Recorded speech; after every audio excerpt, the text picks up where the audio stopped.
Seja bem-vindo! Abram-se as cortinas e se prepare para mais um momento de literatura. Aquele momento em que você pode voar por meio da literatura. Hoje eu estou num cenário um pouquinho diferente e eu tenho também algo diferente para mostrar para você. Então, abra bem a sua mente para a gente poder pensar em outro mundo, completamente diferente, em outra cultura. Você já deve imaginar do que eu estou falando, né? Já sabe do que eu estou falando, já te dei várias dicas. Então, vamos lá. Olhe para a imagem que eu estou apresentando para você. O que ela te lembra? Você consegue ver que é uma pessoa de uma etnia diferente, né? Tem alguns traços diferentes. Mas ela também está com um adereço muito próximo do rosto. O que é?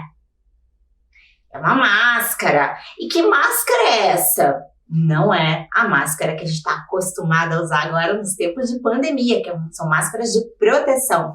Essa máscara tem outro objetivo. E você já sabe qual é?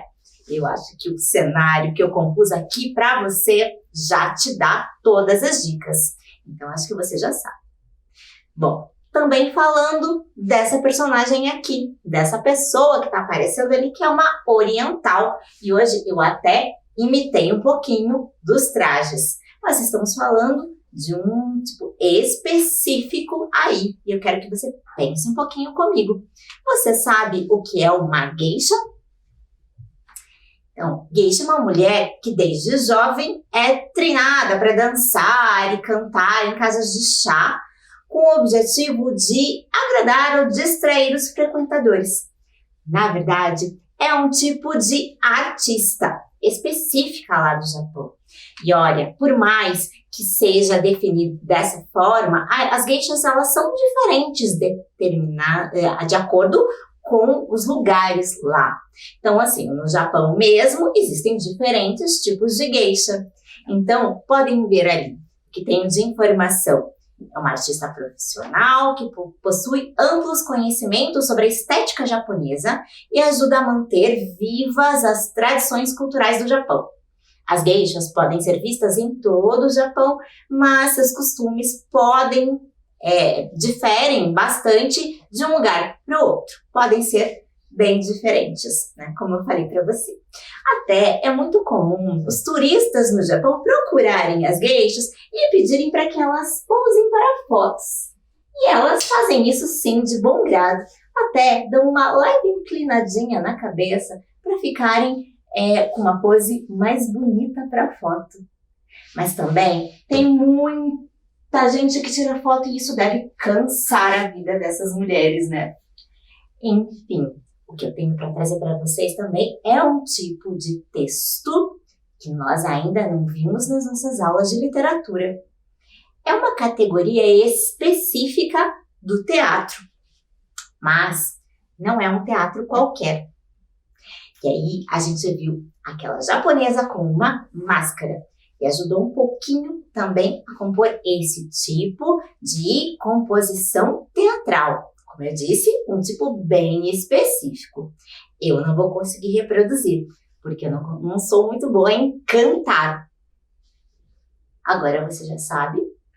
Bom, o gênero que eu vou apresentar para você hoje é uma ópera. Você já ouviu alguma ópera? Você já assistiu a alguma ópera? Já ouviu falar de ópera? Bom, eu vou te dar algumas informações sobre isso. Ópera é um gênero de teatro onde todo o texto é cantado com acompanhamento de instrumentos musicais, coro de cantores, atores, bailarinos e figurantes. A palavra ópera surgiu do termo opus, que vem do latim e significa obra.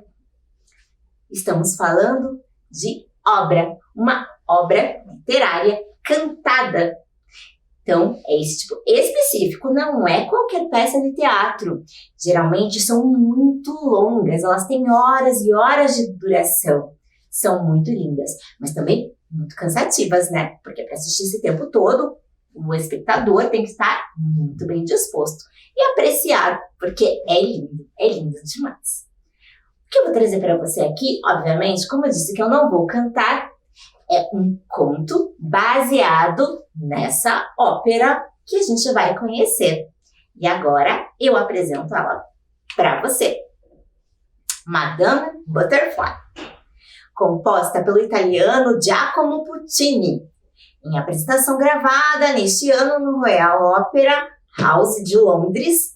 A direção da montagem é de Moshe Laser e Patrice Corey.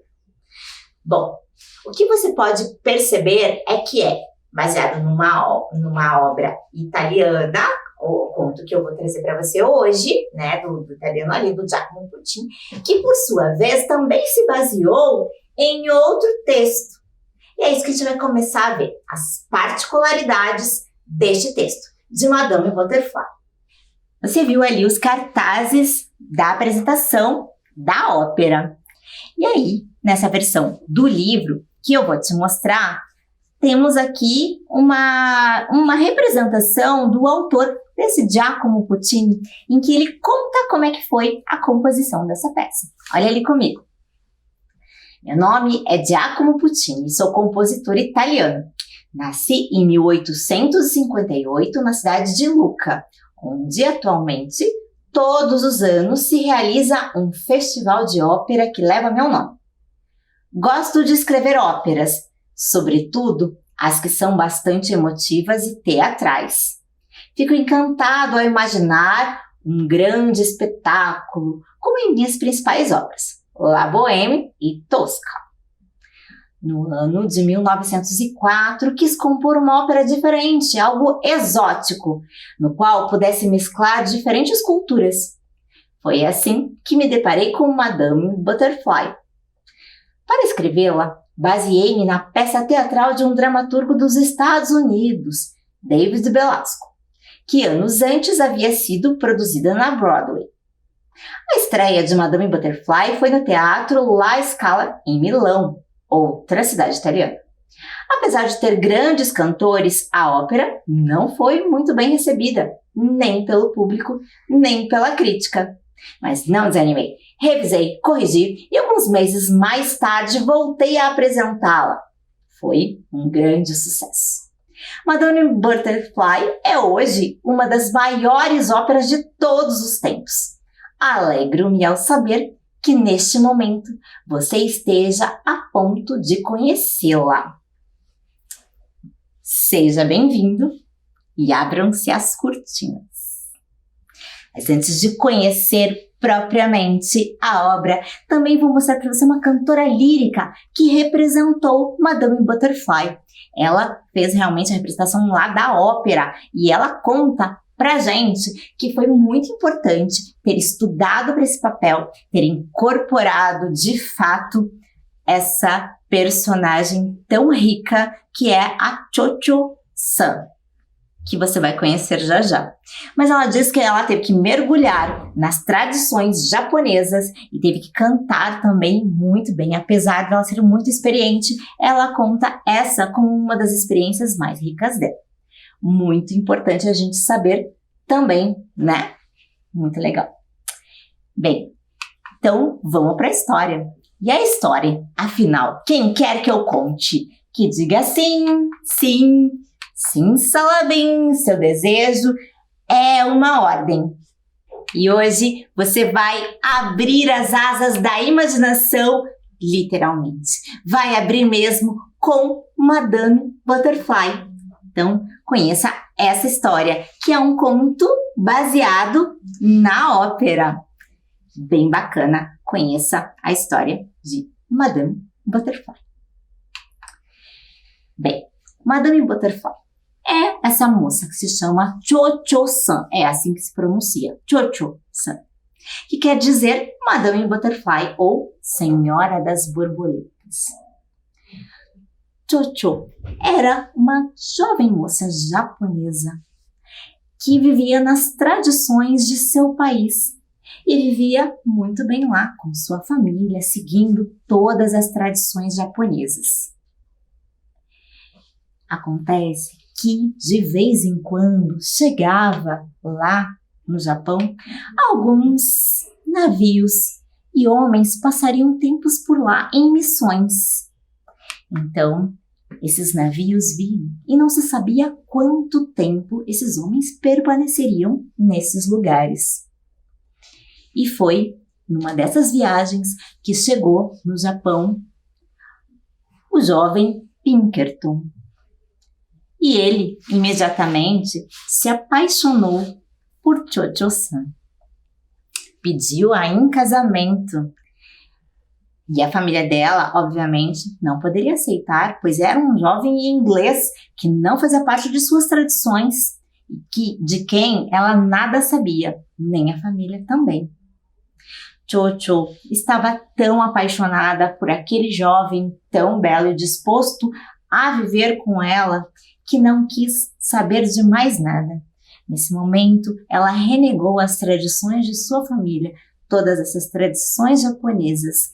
Deixou de lado, se converteu inclusive à religião de Pinkerton, porque viveria com ele para sempre.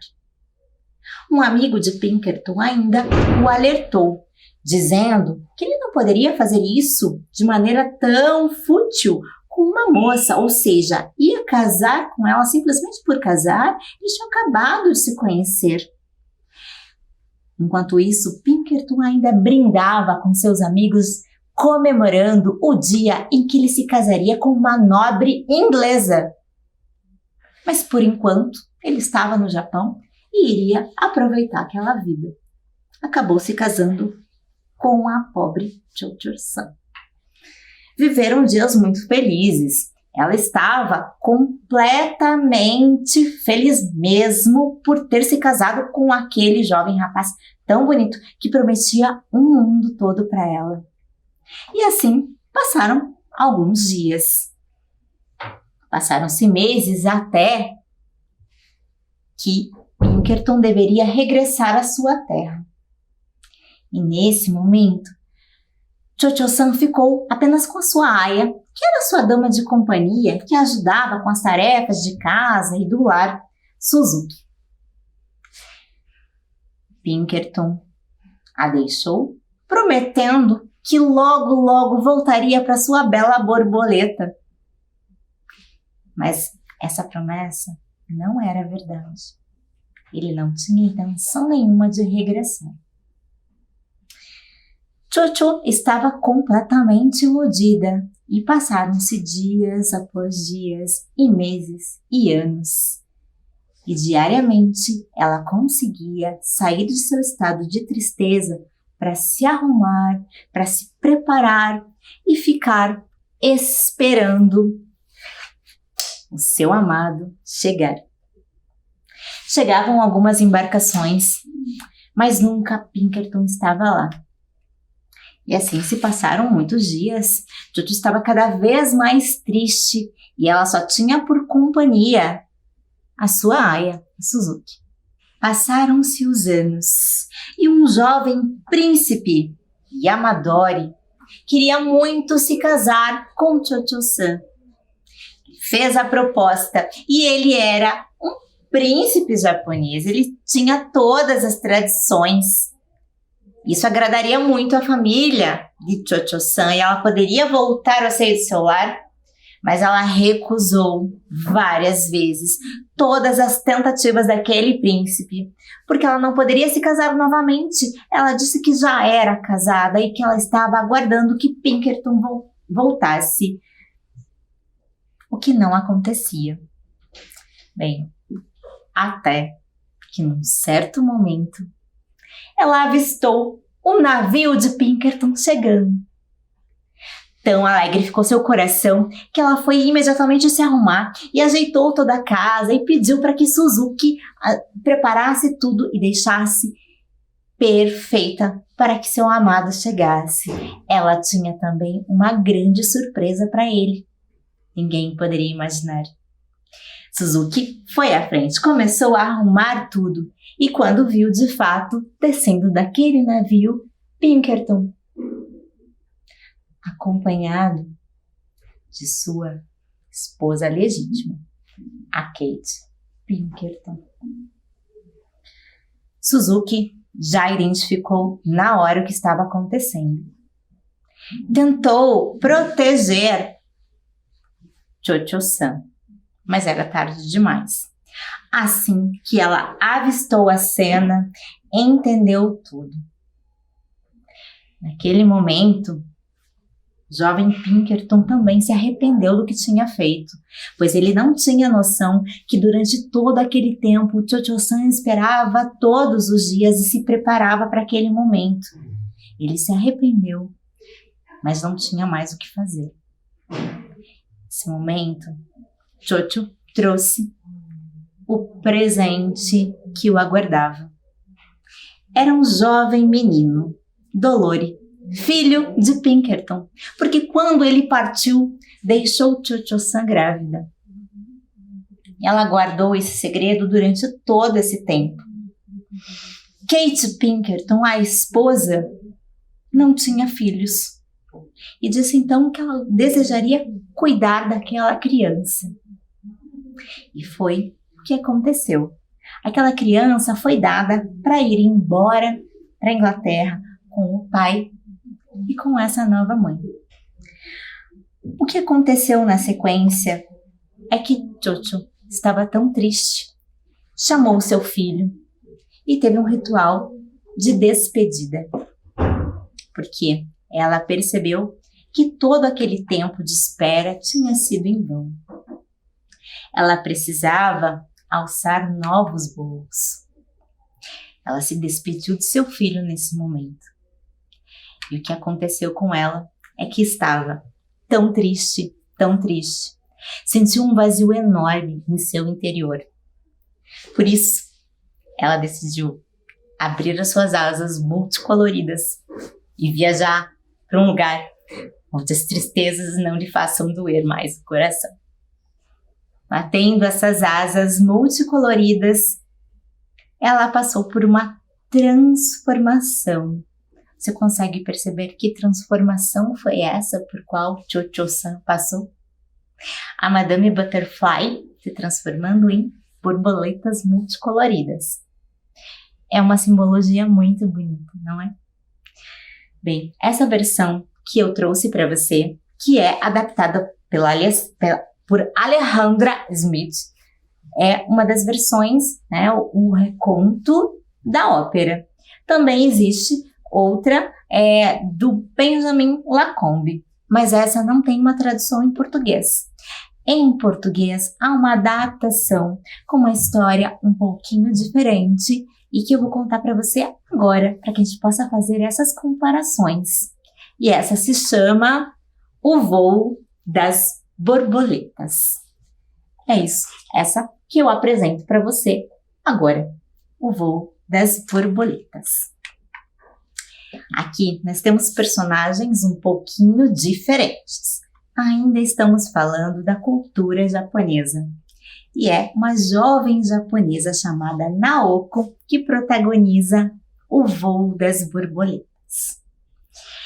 Essa jovem tinha perdido a mãe e ela vivia com sua Aya, a criada da casa, Suzuki. Tem alguma semelhança, né? Pois bem, ela vivia com o seu pai e ela desejava muito poder estudar literatura. Era o que ela gostava. Ela gostava muito de haikais, que são aqueles poemas típicos japoneses que chegaram para o Ocidente com a estrutura de 3 versos. Então, ela gostaria muito de seguir seus estudos e não tinha mais o apoio de sua mãe, que já tinha partido. Ou, como dizem lá no Japão, já tinha vestido o seu kimono branco. Vestir o kimono branco, na cultura japonesa, tem 2 grandes significados. Um é o do casamento, do matrimônio, e o outro é do sepultamento, no momento em que alguém morre e veste esse kimono branco. Pois a sua mãe já tinha vestido e ela vivia com o seu pai, que não permitiria jamais que ela frequentasse uma escola de literatura que era destinada somente para meninos. Ela deveria ter uma escola de boas maneiras. Era o que ela precisava, aprender a se portar. Quando por fim chegou o dia em que Naoko deveria partir para a escola de boas maneiras, ela decidiu conversar com Suzuki. Pois elas eram muito íntimas e ela tinha certeza de que Suzuki a ouviria.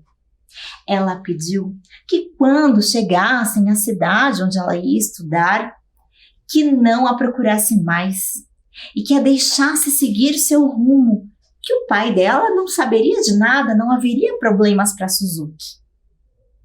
Naoko decidiu esconder um kimono masculino, o de seu pai, na sua bagagem. Então, assim que chegaram na cidade, Naoko se vestiu de menino.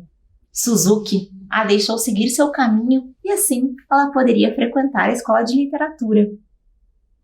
Foi onde ela conheceu Kamo, um jovem também interessado em literatura que também adorava haikais, e os dois acabaram ficando no mesmo quarto.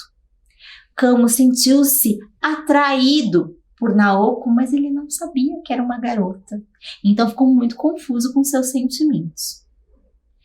Chegou um momento em que o pai de Naoko mandou buscá-la para que ela contraísse matrimônio, para que ela se casasse, enfim, e ela não teve alternativa, teve que ir para lá. Nesse momento, ela deixou um haikai para Kamo. Homem ou mulher, a pequena rã, talvez? Quem ama sabe. Esse é o haikai, aquela estrutura de 3 versos, que é esse típico poema japonês. E é claro que ele entendeu na hora o recado. E ele foi em busca de sua amada. Quando chegou, soube que ela já estava prometida a outro homem. E ele regressou à sua cidade. Acabou morrendo de tristeza tempo depois. Quando a notícia chegou para Naoko, ela estava demais. Ela estava muito triste. E ela estava prestes a se casar. Então, ela vestiu o kimono branco, mas foi em direção ao lugar onde Kamo tinha sido sepultado.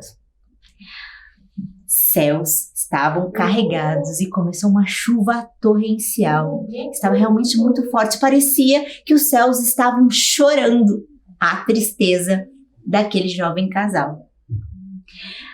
Naoko foi seguida por Suzuki e por seu pai. Naoko se debruçou sobre o túmulo do seu jovem amado e deixou que as lágrimas escorressem. E em meio àquela grande tempestade, um estrondo maior ainda surgiu. Não se viu em que momento aquela pedra foi arrastada e se moveu de novo, mas que Naoko já estava lá. Tinha simplesmente saído e ido para aquele se abriu completamente. Num piscar de olhos, a pedra se fechou de novo. Assustados, assistiam a essa cena o pai de Naoko e Suzuki. O que aconteceu na sequência é que 2 borboletas saíram por uma fenda ainda aberta na lápide e juntas voaram em rodopios em direção ao céu brilhante. Naoko e Kamo, enfim, podiam se amar livremente. Você conseguiu perceber a semelhança entre essas histórias? Da cultura, do que a cultura japonesa pode trazer, de como a mulher também é representada nessa cultura e dos desejos delas. As histórias e trajetórias das 2 personagens são diferentes, mas a simbologia que temos nessa transformação final é muito importante e é nisso que eu gostaria que você pensasse a partir dessas 2 histórias, nessa transformação por que passaram Cho-Cho-san e Naoko. São transformações diferentes e estão representadas pela borboleta. É bonita a simbologia. Vamos pensar na metamorfose das borboletas. E aí fica o convite para você conhecer essas obras na íntegra e saber um pouquinho mais da transformação dessas corajosas mulheres. E o que nós vamos fazer hoje como atividade, que eu vou deixar uma proposta para você, é sobre borboleta. Para isso, eu vou indicar como é que a gente vai fazer uma dobradura de borboleta. Porque as histórias que nós conhecemos hoje, Madame Butterfly, Senhora das Borboletas, borboleta em inglês, butterfly, e o voo das borboletas, que é outra história que a gente viu daquele casal. Para representar, eu vou deixar aqui então para você uma dobradura de borboleta. Para isso, eu vou pedir para que você separe aí quando você puder, mas só anote quais são os materiais, tá? Então, a gente precisa de uma folha sulfite, eu sugiro que seja cortada ao meio, tá? Então, a gente vai precisar simplesmente de metade dela. Então, você pode cortar com a sua tesoura e preciso de cola para você poder fazer o fechamento da sua borboleta, que eu já vou te explicar como que se faz, tá?